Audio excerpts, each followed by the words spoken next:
Hello, everyone. Good afternoon and welcome to today's program. We're just going to run our membership video as people dial in.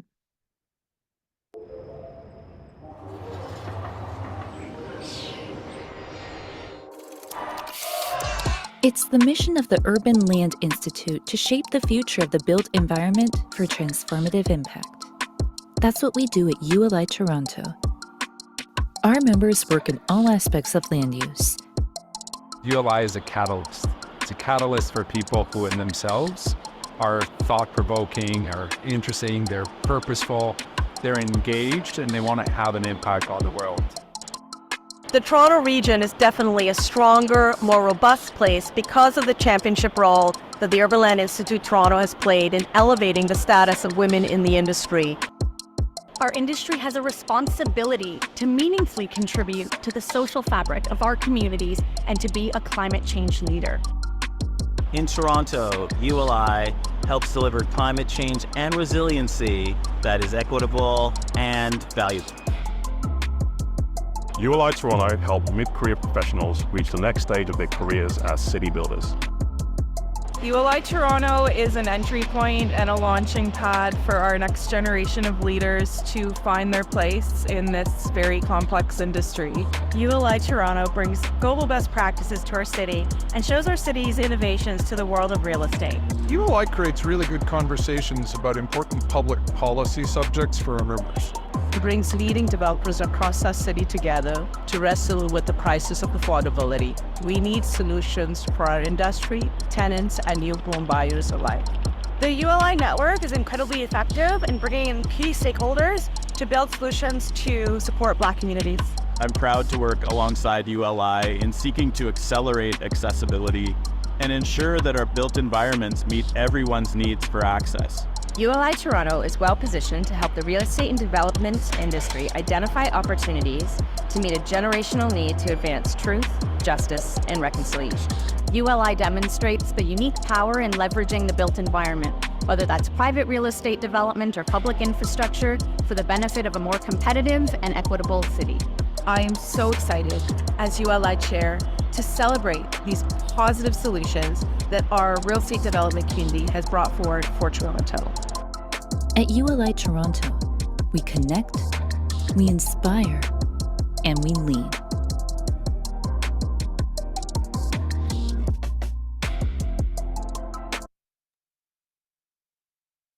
We want to invite you to get more involved with the world's largest and most active ULI chapter.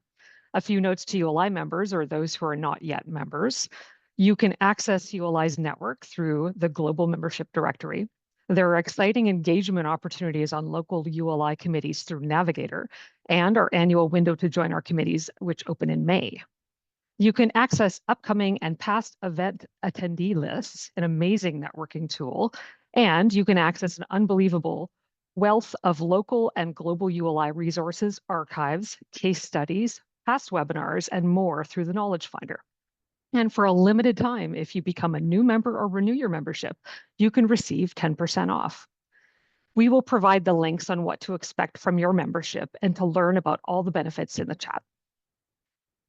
My name is Lisa Ward-Mather. I am a planner and a practice lead at WSP's Land Development Group, and I'm co-chair of the ULI Toronto Program Committee, and I am delighted to be here today.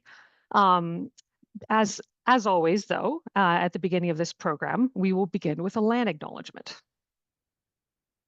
As a Toronto region-based organization, we acknowledge the land we are meeting on virtually is the traditional territory of many nations, including the Mississaugas of the Credit, the Anishinaabe, the Chippewa, the Haudenosaunee, and the Wendat peoples, and is now home to many diverse First Nations, Inuit, and Métis peoples. We also acknowledge that Toronto is covered by Treaty 13 with the Mississaugas of the Credit. We are all treaty people. Many of us have come here as settlers, immigrants, and newcomers in this generation or generations past. ULI Toronto stands in solidarity with Indigenous communities demanding action and accountability for the ongoing legacy of the residential school system. We'd also like to acknowledge and honor those who came here involuntarily, particularly descendants from those who were brought here through enslavement. To better understand the meaning behind this land acknowledgement, ULI recommends 4 programs that you can find on our ULI Toronto website page. So today's event and all other ULI programming would not be possible without the support of ULI's annual sponsors. I would like to thank all sponsors for their support. Now more than ever, ULI Toronto relies on the support of sponsors to put on high quality programs and to drive our mission to shape the future of the built environment for transformative impact in communities worldwide. To all of the sponsors, thank you. We are excited to have you join us on this partnership program that we are hosting with Toronto 2030 District. And it is now my pleasure to introduce our moderator, Stephen Pacifico, Executive Director, Zero Carbon Buildings Accelerator Program, Toronto 2030 District, who will moderate today's discussion. Stephen, the floor is all yours. Great. Thanks, Lisa. Much appreciated. Hi, everyone. I'm really excited to be here today. We have a really great lineup to learn about Toronto's proposed building emissions performance standard. As Lisa mentioned, my name is Stephen Pacifico. I am the Executive Director of the Zero Carbon Buildings Accelerator Program for Toronto 2030 District. I've been in the biz a long time. I probably know many of you on the call. I've been doing this for 25 plus years, focused on sustainability, climate strategy, and stakeholder engagement. And I've worked across corporate, government, and civil society sectors. So I've been working on this a long time. I'm really excited to be here today. Next slide. Next slide.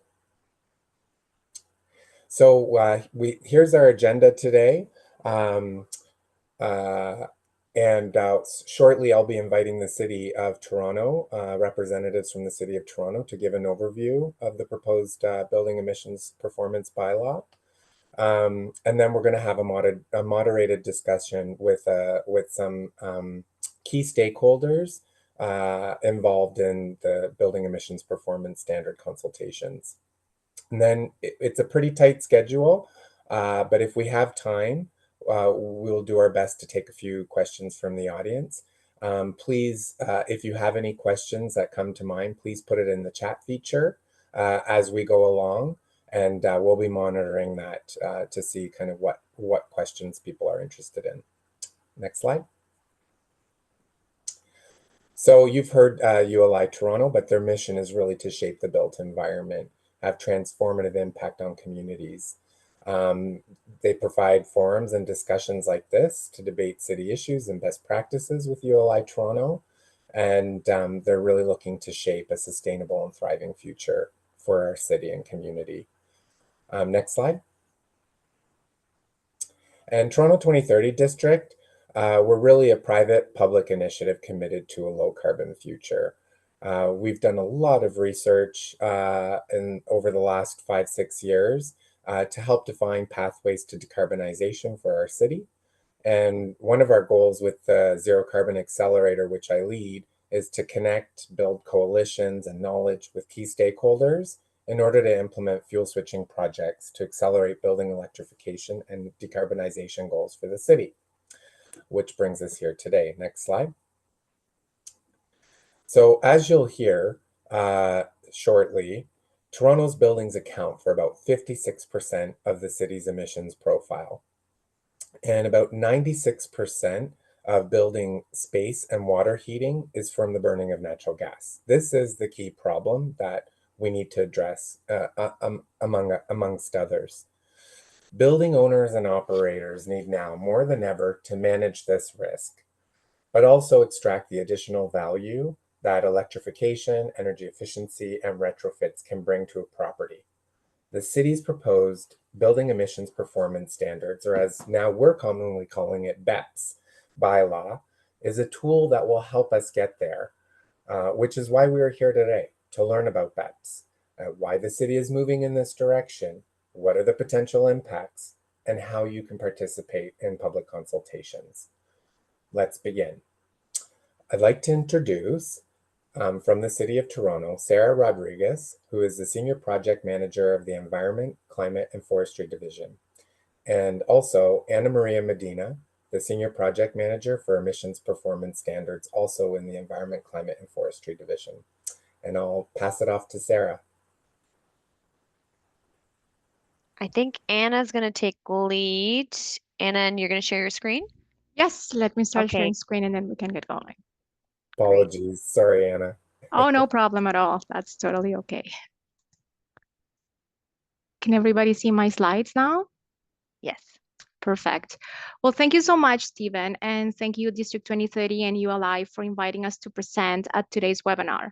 We really appreciate the opportunity to share with all of you the work that we are advancing at the City of Toronto to develop building emissions performance standards and to continue to support the decarbonization of Toronto's building sector.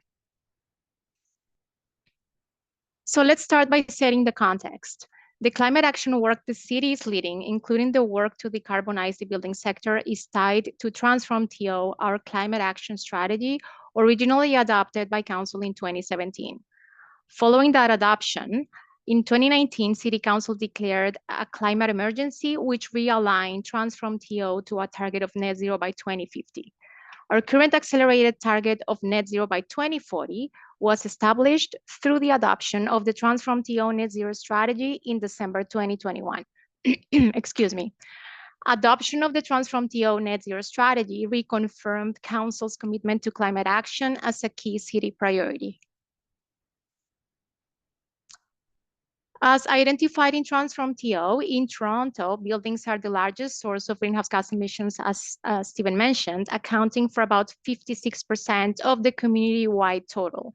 What this means is that the natural gas or fossil fuel used by homes and buildings for heating and hot water constitute the largest proportion of our emissions profile for the city.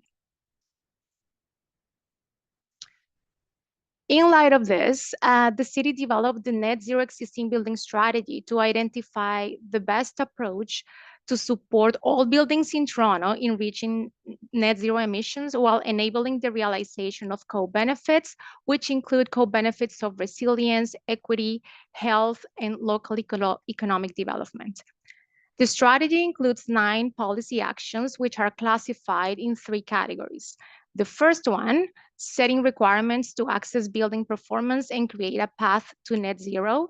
And examples of actions recommended in this category include data reporting, which we have begun to address through the Toronto EWRB bylaw adopted by Council in 2023, and our building emissions performance standard work, which is the subject of today's presentation.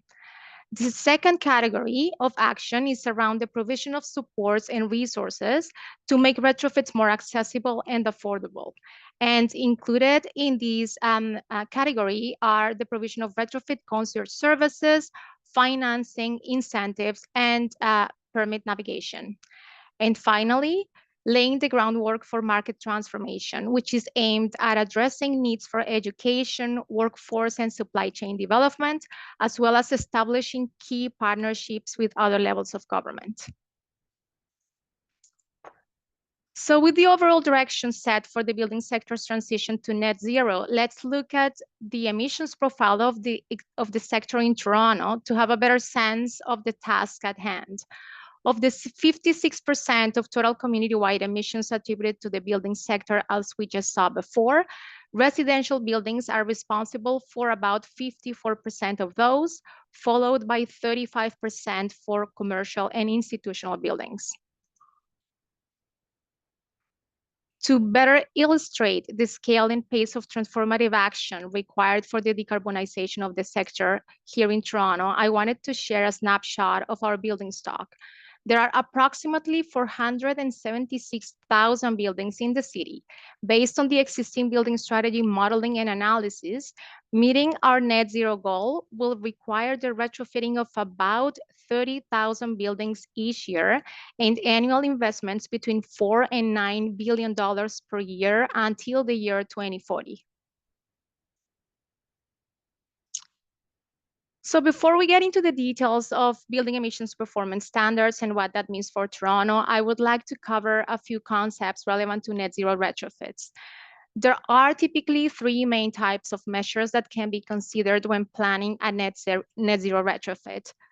Operational improvements, which are often seen as a low-cost first step, and measures included under this category are, excuse me, lighting upgrades and controls, Then we have fuel switching, which refers to the replacement of natural gas or fossil fuel powered heating equipment with electric-based alternatives such as heat pump technology. As highlighted in the slide that's in front of you, these measures can significantly reduce greenhouse gas emissions. Nevertheless, they could also increase peak demand and operational costs if not completed with complementary improvements of other systems or with operational measures. And finally, we have building envelope improvements, which are aimed at improving thermal insulation, walls, roofs, and windows. These tend to be more expensive than fuel switching. However, they are key to enabling the realization of benefits such as improvements of health, resilience, and local economic development, while helping reduce overall heating demand. The implementation of BEPS can deliver a number of additional benefits, which are also behind the impetus the city has in developing and implementing them. They can increase the number of local jobs in a green retrofit economy. BEPS also has the potential to deliver positive impacts on property sale prices, as investments in emissions performance will increase property values. Building and homeowners can improve their building's heating, cooling, and ventilation systems, as well as building envelope, as we just saw before, to use less energy, which will result in energy cost savings and health benefits through improved air quality, comfort, and ventilation. And climate change resilience can be bolstered with greater thermal stability that can keep occupants safe in the event of long-term power outages and more frequent extreme weather events that we are experiencing. So given their emissions reduction potential, as well as the multiple additional benefits that can be gained from their implementation, the introduction of BEPS was identified as the most impactful action the city can take to drive the scale and depth of emissions reductions required to meet our net zero target. But what does that mean for Toronto? What does building emissions performance standard entail for the city of Toronto? As outlined in our latest staff report, which we took to committee this past July, Toronto's building emissions performance standards will include: one, a bylaw that sets out emissions performance targets for those buildings that will be subject to mandatory requirement, but also it will include the enhancement and/or creation of support programs, policies, and resources to enable compliance with the bylaw, as well as to facilitate voluntary deep retrofit action in sectors that will not be covered by it. It is important to note here that through the report we took to council last year, we also received council direction to focus low-rise residential efforts on voluntary uptake of retrofits versus mandatory requirements. What this means is that low-rise residential properties will not be included in the first version of our BEPS bylaw. So this image, courtesy of the Institute for Market Transformation, summarizes building emissions standards action across the US. The city of Toronto will be added to the long list of jurisdictions across North America that have already passed or are in the process of enacting building performance standards as an effective policy lever to reduce greenhouse gas emissions. Here in Canada, the list includes the City of Vancouver, which passed its annual greenhouse gas and energy limits bylaw in 2022, with the first compliance period to come into effect next year. In developing building emissions performance standards, the city is following 5 design principles. First of all, a commitment to include cross-cutting equity and affordability considerations as part of the development of BEPS, looking to maximize equitable outcomes on health, comfort, protection of affordable housing, and energy. A broad and inclusive engagement and consultation process to inform the standards and seek input from groups and communities that could be impacted, including tenants, residents, owners, industry organizations, and professionals, to understand the concerns and needs of underrepresented and equity-deserving groups. Another key aspect of the design of BEPS is to establish attainable standards that will be designed to be reasonable and achievable, looking to strike a balance between the required pace of change and feasibility. Compliance pathways will be provided to allow for equity, affordability, and special use considerations to be accommodated. The provision of supportive programs and policies to motivate and aid building owners in completing retrofits is also a guiding principle for our work, which is in line with the city's scope of BEPS as we just reviewed before. And finally, data-driven standards, with the city committed to use the most up-to-date data to ensure continuous improvement and to perform frequent check-ins of desired outcomes. So how are we at the city developing BEPS in a manner that guarantees that we are following those design principles and that we're striving to deliver the depth and scale of action required for a transformational change? We have 3 work streams that are advancing the key elements required for the development of an effective recommendation that manages to keep the city on the right trajectory towards a net zero future while delivering the additional benefits described before. There is a technical analysis under development supported by a group of consultants, which is leaning on the Building Emissions Advisory Committee for input. Then we have our consultation and engagement strategy focused on advancing both targeted and broad engagement, which my colleague Sarah will get to cover in more detail right after this slide. And finally, we have the legal advisory work that is required for the drafting of the bylaw, as well as the coordination with other City of Toronto initiatives that may intersect or complement this work, and the gathering of input from internal groups through the lens of the city as the owner of one of the largest institutional building portfolios. And with that, I will pass it over to my colleague, Sarah Rodriguez, who will do a deeper dive into our engagement and consultation work, including current and upcoming opportunities to provide input and to stay informed on the latest developments of our work. Thank you so much. Great, thanks, Anna. And I'll just tell you to flip to the next slide. Sure. So just as a refresher, I lead the external consultation and engagement work to inform building emission performance standards and a lot of the other work that we do within the Environment, Climate, and Forestry Division, particularly with existing buildings. And I have to say, this is a great amount of participants. Thank you for joining. We're so excited to see so many people interested, and I really do hope that you stay engaged with us. There are many opportunities in which I'm about to share for you to kind of stay in the loop with what is happening all the way until we get to council. So it's going to be a very great and exciting year ahead. So let me indulge you on what that looks like. So next slide. Just to sort of understand how all of these engagement opportunities sort of fit in. Why are we collecting input and where is it going and who's using sort of the information? So we've got 2 objectives really and 2 streams of work. So the first one here is at a high level. So we're looking to create new and or enhance our existing retrofit program offerings that we have for building owners. So you might be very familiar with Better Buildings Partnership, perhaps. The city has a suite of program offerings under that umbrella brand. And we, it might be familiar, Green Will Initiative, Navigation and Support Services. We have our Home Energy Loan Program. And so really that first stream of work is really to inform the development or expansion of programs and policies, as well as communication or educational resources that support the acceleration of retrofits in all sectors in an equitable manner. And so really our focus here would say low rise. Now that we know that low rise is not included in that first version of building emission performance standards, we do want to get a better understanding of how we still continue to reduce barriers and challenges for folks to voluntarily undertake their retrofits, and how do we still support the acceleration in that sector. And of course, expanding those services and offerings to other building owners as well.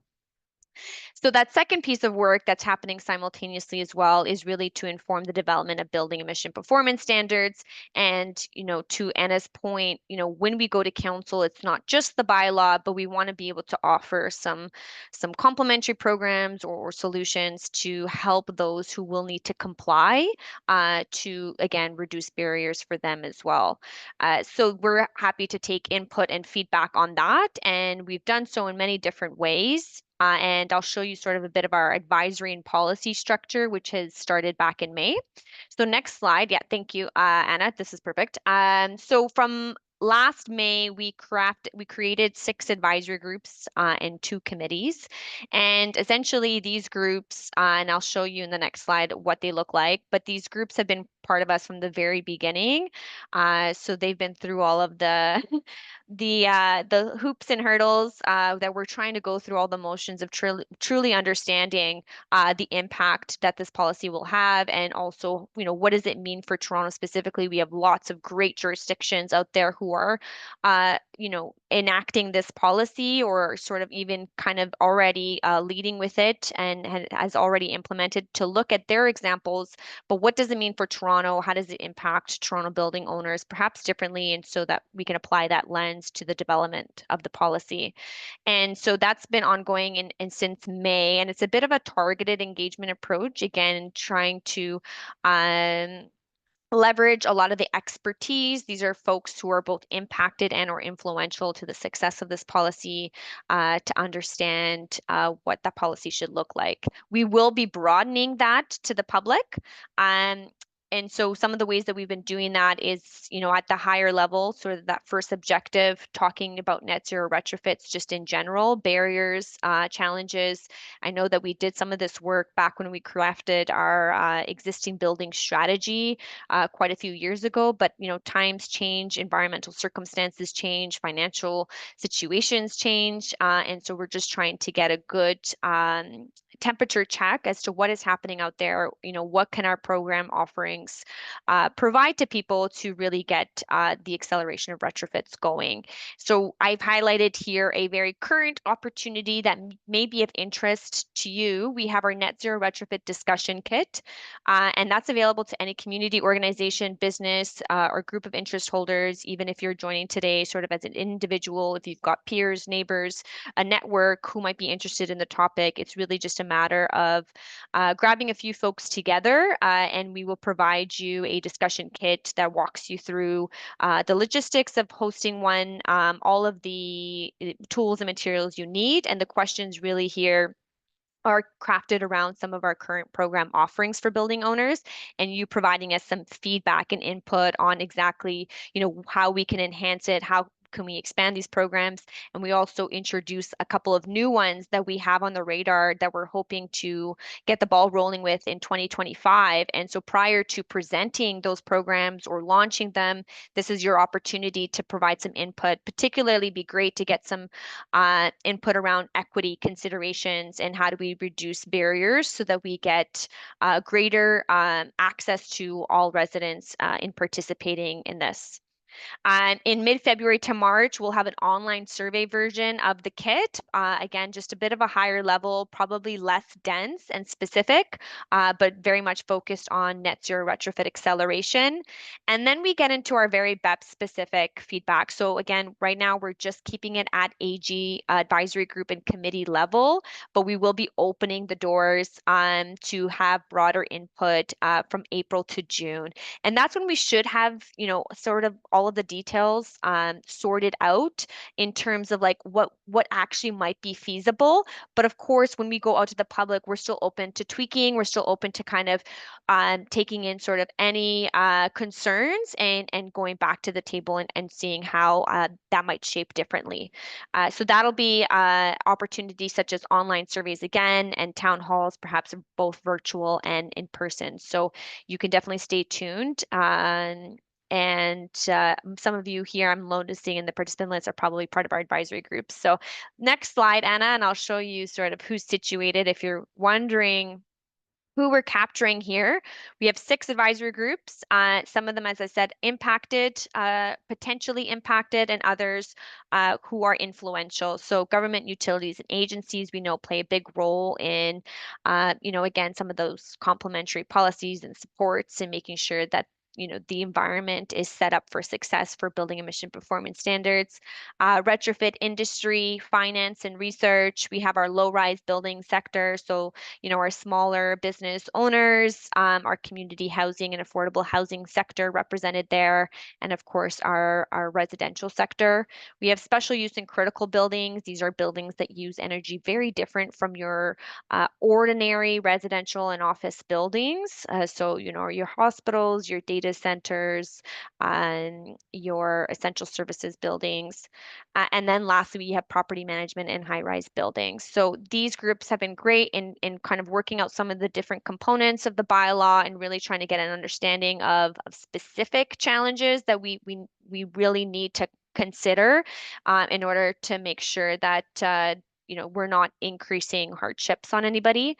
And then we have our two committees, which is our Equity Advisory Committee, and they've been tasked at looking at what some of those equity concerns are, especially being raised by the advisory groups, to see what kind of solutions we can complement the bylaw with. And then our Building Emissions Advisory Committee is a smaller roundtable, also very representative from multiple different sectors. But their task is really to kind of get into a lot of the technical and data work that's happening via our technical stream.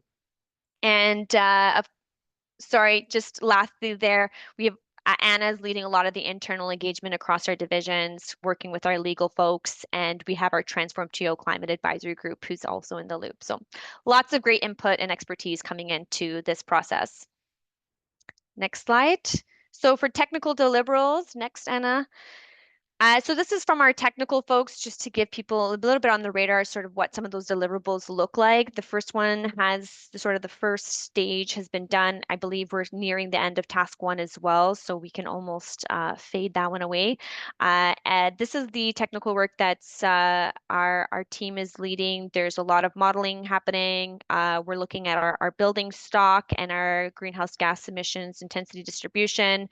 We'll be able to do a lot of different analysis for different building types.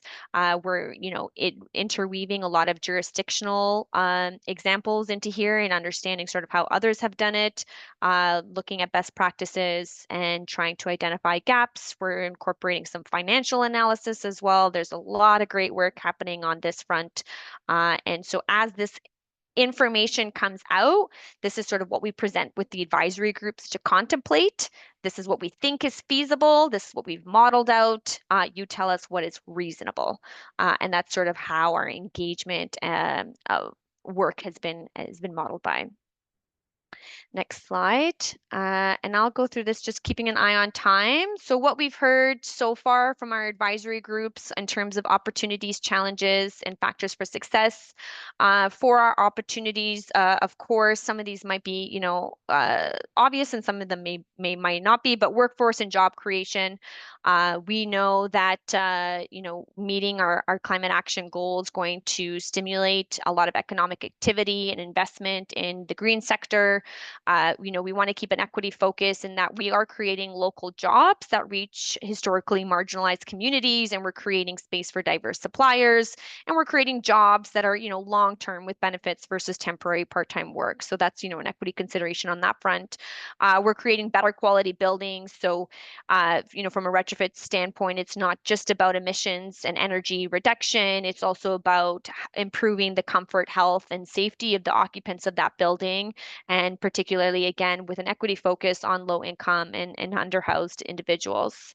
We're hearing that there's opportunities to harmonize across cities, other cities perhaps in the GTHA who are considering building emission performance standards, so that building owners who have a wide portfolio aren't going through the burden of different processes to meet standards in different jurisdictions. So there's an opportunity to share best practices and work together.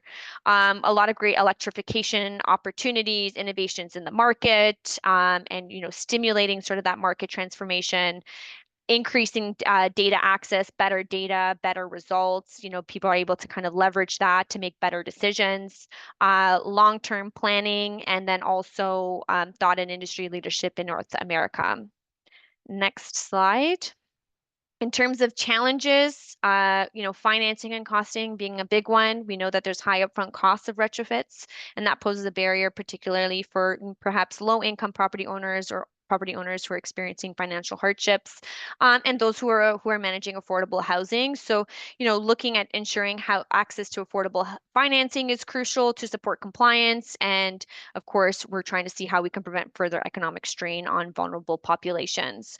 Knowledge and awareness is another big one. That's up there as well. Educating tenants, educating building owners on right decisions, on how to conduct their retrofit properly in order to reap those benefits. And then we have data collection, monitoring, enforcement, and compliance. So that one's really about ensuring accurate data reporting. Data reporting can be complex, burdensome, and costly for building owners, but we're trying to make sure that we make that process as easy as possible, and then making sure that people have access to the data that they need. Electricity grid capacity.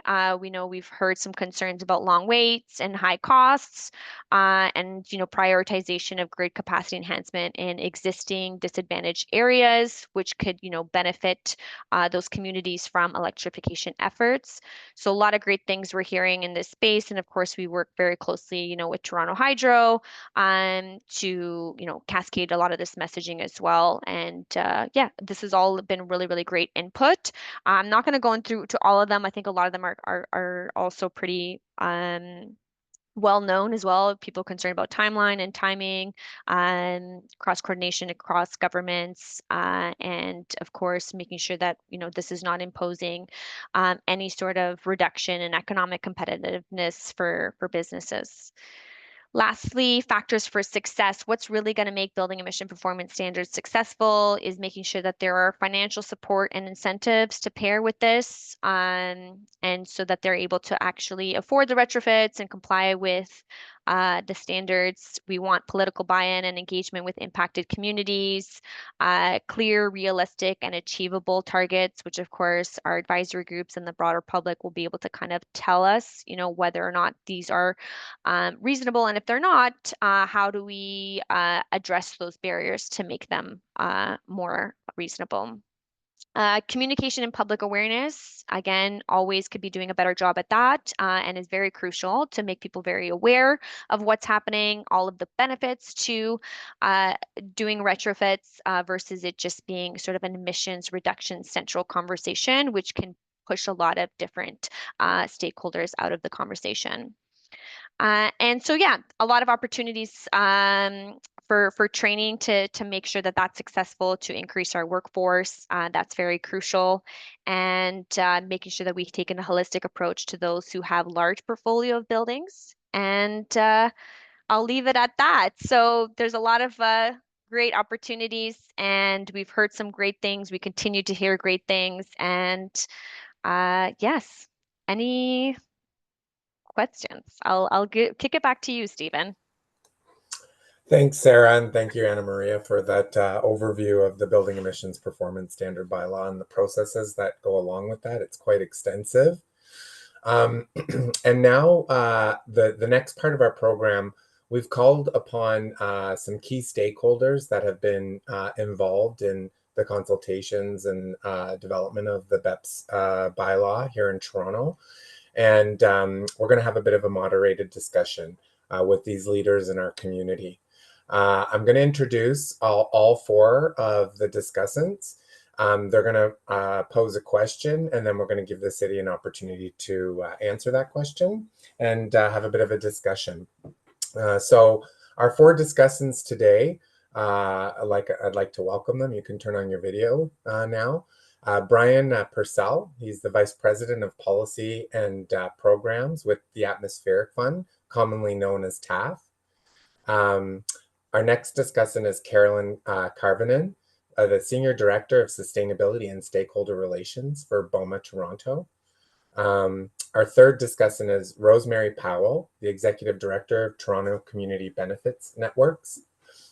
And our fourth discussant is Kirk Johnson, the President of Eco Efficiency Consulting. Thanks for joining us today. We really appreciate it. I'm going to give the floor to Brian first for the first question. Thank you, Stephen, and good afternoon, everyone. So my question is about data and data accessibility. As many people know, energy reporting and benchmarking and emissions reporting and benchmarking is a key prerequisite and aspect of a successful building emissions performance standard. And owners have been benchmarking for a while now in Toronto and the region, and first through voluntary programs, but for a while now as well through provincial regulation. And but many building operators still report challenges accessing accurate aggregated utility consumption data for their buildings. That's still a pain point on the reporting we hear for some owners. And my question is really, how is the city working with utilities to ensure streamlined access and to that data for the purposes of benchmarking and compliance, and ideally working towards systems that can automatically upload that data into Energy Star Portfolio Manager so that we can really streamline the process of benchmarking and improve accuracy? Happy to take that question. Thank you, Brian. That is a great point. And I would like to start by saying that the city is well aware that the process to obtain aggregated utility consumption data can be streamlined, and that there are efforts underway to make that happen.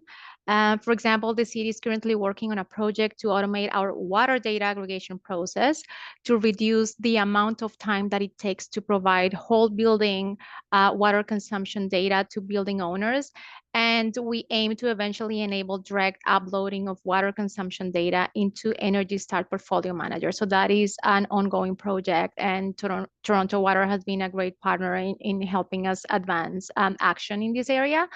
Now, with respect to electricity and natural gas data, aggregated consumption data is being provided to customers. And in the case of Toronto Hydro in particular, we are aware that they are working on enabling automatic upload of monthly aggregated electricity consumption data into a customer's Energy Star Portfolio Manager account. So more to come on that front.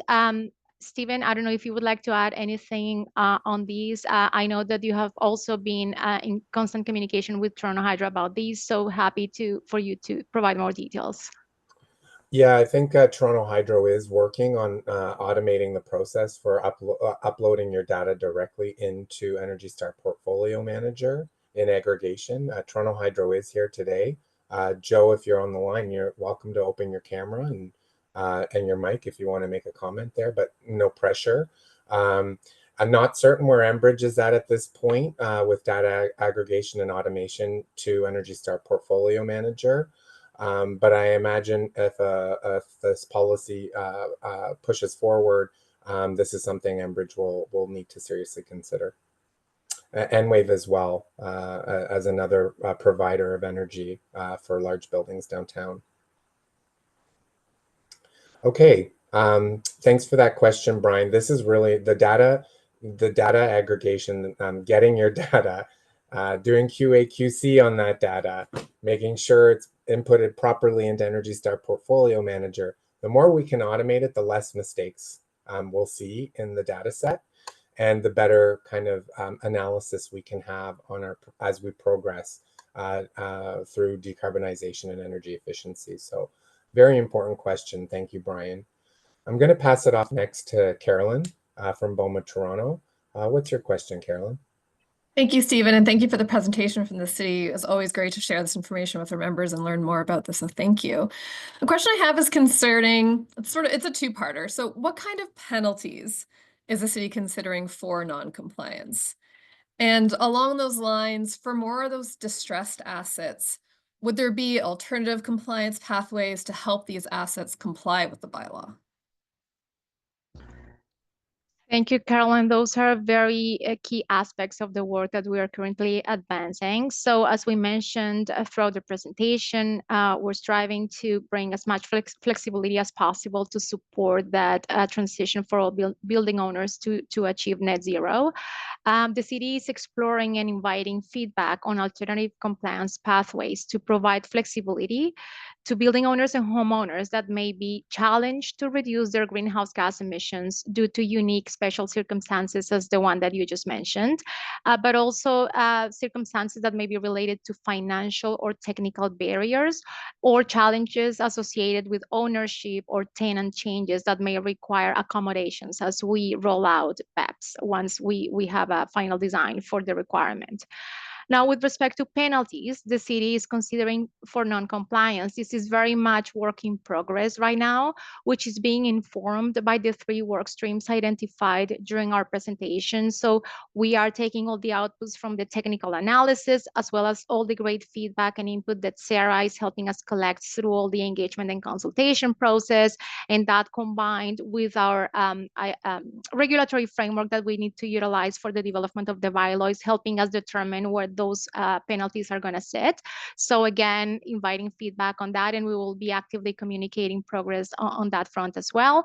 But also I would like to highlight that we have the benefit of having access to the lessons learned and emerging best practices from jurisdictions that are ahead of us in this process, which we are also leveraging to inform the consideration of alternative compliance pathways for the development of and implementation of BEPS for the city.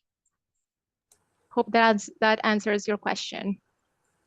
Great, thanks, Caroline, and thanks, Anna Maria, for answering that. Yeah, the alternative compliance pathways is a big thing that I've been thinking a lot about, because one of the building types that we support specifically are commercial B and C class assets. And right now, everything that's happening in the market with the kind of flight to quality, work from home, a lot of these B and C class assets, especially commercial office, it's can be distressed, and they're experiencing vacancy rates. So I think that kind of alternative compliance pathway will be important for them to help comply with the bylaw. That's great that the city is considering that. Now I'd like to introduce Rosemary from Toronto Community Benefits Network. Rosemary, what's your question for the panels? Thank you, Stephen. Really good conversation today. So we are the Toronto Community Benefits Network. We support the city's proposed building emission performance standards. I and other members of our Community Labor Coalition, we've been actively engaged since the beginning, and we've raised a number of concerns linked to our mandate for ensuring community benefits. We feel that while bylaws and policies like the proposed BEPS can play a crucial role in helping the City of Toronto meet its transformed TO net zero by 2040 strategy climate goals, it can also be tailored to ensure accessibility and affordability for tenants and residents in general, all while creating jobs and economic opportunities, especially for historically disadvantaged communities and equity deserving groups. So by linking climate action with social justice efforts, BEPS can help reduce inequalities and ensure that the benefits of environmental sustainability are broadly shared. So my question is, thinking about what you've been hearing so far from your community consultations, or looking at specific examples from other jurisdictions that are implementing similar bylaws, could you go more in depth about what measures can be implemented within the BPS framework to ensure that equity considerations, such as affordability for low-income residents or gentrification, are adequately addressed? What are some measures to address any unintended negative consequences or any benefits that we can perceive from this? Thanks, Rosemary. That's a great question. And we are definitely looking at equity and equity solutions and what some of those measures or those complementary policies or programs could be to support and ensure that we are extending sort of the benefits to building emission performance standards and the benefits that come with retrofits to all communities. We do have our Equity Advisory Committee who is tasked with kind of providing a lot of that ideation and what those measures look like. We do have a lot of great examples to look at from other jurisdictions as well. We have Energize Denver, who has equity priority buildings and really focusing and tailoring a lot of their support and their financing programs to looking at what is their equity priority building. So they've crafted sort of a new definition, looking at buildings that perhaps are housing vulnerable populations or marginalized communities or social services that are crucial to the communities, and working closely with those buildings to provide additional support to meet their retrofit goals. There's Boston's Equitable Emissions Investment Fund, again, using a lot of the funds from the standards to rechannel that into those who particularly need that sort of assistance. And there's also the New York example of Clean Heat, again, focused on an affordable and social housing sector and providing access to cooling, but doing so in by electrifying the building and endorsing electric heat pumps. So there's a lot of great examples. We've also seen examples about workforce and job creation, which Rosemary, I know you have a great interest in as well. So I know that we can definitely, we have examples even within the city in which we've done great community benefit agreements. And so we can always take a look at that and how we expand that to the retrofit world. And I know that that's pretty common in development, but I think there's definitely opportunities there to figure out how we enhance local job creation. I know that our colleagues in economic development and culture are looped into our process as well, and they work largely with the green sector and market transformation in that area. So there's so many different avenues and so many different opportunities and measures, and it's really just trying to identify, well, what tools do we already have in place that would be just a matter of expansion to that and ensure that it applies alongside BEPS and that there's alignment, and or if there's certain new avenues to explore, that's what we're open to receiving input from, especially when we have those engagement opportunities. So always happy to kind of receive that feedback and recommendation. Thanks, Sarah, and thanks, Rosemary. That's really important discussion, affordability and kind of the unintended consequences for kind of marginalized or equity-seeking communities. So, we don't, the big thing we don't want to do with this policy is create, more impacts for our community. We want to create value, resiliency. And I think, if we craft this policy correctly, we can get there and bring everyone along and create a lot of value for our community and better buildings that we all can thrive in. Our next question is from Kirk.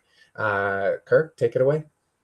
Hello, everyone. Great conversation, by the way, and I like the fact that the goals of the standard also mirror the factors of success that the stakeholders pulled forward. So my question is building on what you just said, Stephen.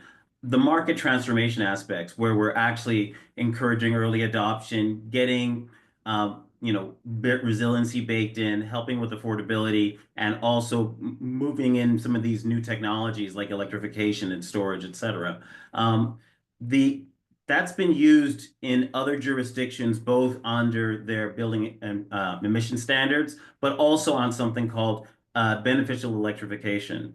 The province just passed $10.9 billion in demand side management funding. This is new. This has all happened in the last month even, right? So how do we sort of take advantage of these factors of success, which is new financial supports, beneficial electrification? Its purpose is to encourage early adoption and address some of these issues. How can we sort of have the different actors work together and have some complementary benefits? Just sort of wondering if that's already on the table and how we pivot with this. Yeah, I think that it really comes down to like education and awareness. And I think that it stumps a lot of people. Like when we talk about beneficial electrification, is really understanding like how can we actually reduce costs for building owners through the electrification process without being caught up just on the upfront costs and not understanding all of the benefits that come with it, right? And packaging that in. So resilience is another. In just hearing from, early conversations with folks around this, like that's a really big topic. Obviously, as we know, in a lot of media, like resilience is a big one, and how insurance companies play into that, the value of properties, how do we protect our assets? These are all factors that need to come in, but there's also a lot of education awareness and needed to really understand how do we factor that into our case studies. How do we ensure that people are not investing in oversized systems for their heat pumps in which they're not going to realize great operating savings. And so we don't want people making poor decisions. We want to be sure that we have those programs and tools in place and that we are leaning on partnerships with others who are very much active in this world and really guiding building owners to make sure that we're all consistent in our messaging, that we're all guiding them into the right direction, so that really we have these benefits realized for most and the cost savings as well. Great, thanks. Yeah, there's a lot of kind of innovation happening right now in the sector, especially around it, electrification and retrofits and modular design and things like that. So I think there's a lot of really interesting things that on the tangent of this policy that will help support it in the future and build the supply chains out. So that's great. Thanks, Kirk, and thanks, Sarah, for your answer. So we've got just 6 minutes left, and I want to take some of the ideas from the Q&A that's come out and pose a couple more questions before we sign off for today. So we're getting some questions around financing and how are we going to fund this. Someone said the plan to retrofit around 30,000 units per year could come with a price tag of about $4.9 billion. Where is this funding coming from? We've been thinking about it a lot. I think for certain, the building owners who are going to accrue the majority of the value of this are going to have to, make sure that there's going to be some, they're going to have to pay for this. But there's other assets, like I said, distressed assets that are going to struggle. So what's going to happen with the financing around this? How are we going to fund and finance this? So I'll just put this back to Sarah or Anna Yeah, to I discuss. mean, there's going to be, we know, and it's very much explicit in our Transform TO strategy that there's going to be billions of dollars of investments needed to really get to our net zero target. And when we think about buildings, we know that we concentrate a lot of, there's a lot of upfront cost to the building owner, but there are some financing options that the city currently offers. We'd love to see, acceleration and uptake there. But we know that we lean on a lot of other partnerships and levels of government to try to provide some incentives, rebates, and really trying to cultivate an environment in which it's a bit more feasible for folks to do this. And again, going back to my point in making sure that people are planning their retrofit appropriately so that they actually realize some cost savings, right? And so that they're not, locking in their investments in a way in which they're not going to be able to realize that. So again, we have in our advisory group, we have our finance and research folks. So we are intentionally trying to bring these folks into the conversation because again, a factor for success is making sure that there's alignment elsewhere and that it's not just on the city to provide offerings, but that others are going to sort of come in and play a role in providing some sort of offering to others as well to make this a little bit more possible. Yeah, that's great. And I think for the audience, there's a lot of programs coming out. Like Kirk mentioned, 10.9 billion just announced from the Minister of Energy, likely channeled through the IESO, Save on Energy. So lots of incentives. Electrification and heat pumps will be included in this. Beneficial electrification will be included in this. Also, federally, there's the Deep Retrofit Accelerator Initiative. If you want to get involved, there's capital out there to help incent deep retrofits. There's also an up to 30% tax rebate called the Canadian Clean Technology Tax Incentive. So there's a lot of policies happening at different levels of government to help invest in this new future, this new net zero building future. So if you're not aware, seek out some of our organizations. We have this information ready to provide to the marketplace. And just a final question before we do our closeout. When will we see some details on the policy?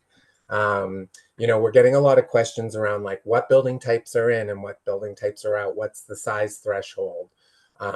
Is this, are you modeling the scenarios towards your 2040 net zero climate goal for the city? Things around that. So when might the community be able to see a little bit more meat on the policy so we can talk to our constituents and provide feedback? And this policy as well, I just want to say, if you put the policy in, at the end of back end of this year, building owners aren't going to be regulated to comply, the day after. Like there's going to be compliance timelines that are modeled with the scenarios, I imagine. So Sarah, did you want to comment on that at all? Yeah, we should have something to go, like our intention is to bring this more broadly with a proposal of what we're looking at, timeline, buildings that are in, who will be impacted and when. Hopefully as early as May, I'll say, is that when we'll have those engagement opportunities out there. Like I said, we're not talking, I don't want to come across as like we're talking in circles and we're like planning a plan here. We actually are looking at this like individual puzzle piece at a time. Each one of them, it requires extensive consultation engagement, whether it be with like legal or externally, to really make sure that we understand what is feasible. Like that's actually a big question on our end as well, and making sure that we set ourselves up for success. So we have been talking about the different components of what makes up the bylaw with the advisory groups, introducing those conversations. And then, of course, we'll try to piece something together. A lot of it also informed by our technical modeling and analysis. So we should have something better to show this spring. Okay, So I know If I everyone's may, eager. sorry, just a very quick thing. I would like to add to what Sarah said, that our current commitment is to report to council in Q3 of this year with the proposal of the bylaw and the component around programs, policies, and resources. So yeah, keep an eye out. That's what we're working towards right now. Great. Thank you, Sarah. Thank you, Anna. Thank you, Kirk, Rosemary, Brian, and Caroline for all participating today in this discussion. Really appreciate it. As we sign off, I just wanted to alert you, we have a ton of research on our website modeling scenarios and pathways to decarbonization. I encourage you to check it out. We have an open source database too. We've released all of our data, so you can use it, play with it, and challenge our assumptions. Two programs that I think will be really important. Can you go back to the previous slide? Sorry. We are offering a free heat pump fundamentals training program. This will help support your team members get to this bylaw, to achieve this bylaw. Starting in the back 2 weeks of February, we're going to run the 4 courses 3 times a year. So please go. We're doing this in collaboration with Toronto Hydro, HRAI, and ASHRAE Toronto. It should be really great. We're almost fully subscribed for the first session coming up in February. We've also done a We Thrive in Better Buildings campaign. This is in collaboration with TAF, the BOMA Toronto, Community Benefits Impact that Rosemary is part of, as well as the University of Toronto and some other organizations. We're trying to provide an independent voice around what BEPS are, and just to help inform the community, and also to build a coalition of support. So there's some great resources on the website there. Next slide. And here's a QR code. You'll receive this all in 24 to 48 hours. So if you want to check out some of these resources, please go ahead. Final slide. I just wanted to thank you all on behalf of Toronto 2030 District and ULI Toronto. These kind of webinars are really important for the building stakeholder communities in our built environment, and we really appreciate your participation. Thank you so much for joining us today. I'm going to pass it off to Lisa for a final word. And on behalf of ULI Toronto, I want to thank Stephen and all of the panelists, Kirk, Caroline, Anna Maria, Rosemary, Brian, and Sarah. It was a fascinating discussion and very, very appreciated. Have a great day, everyone. Have a great day. Thank you.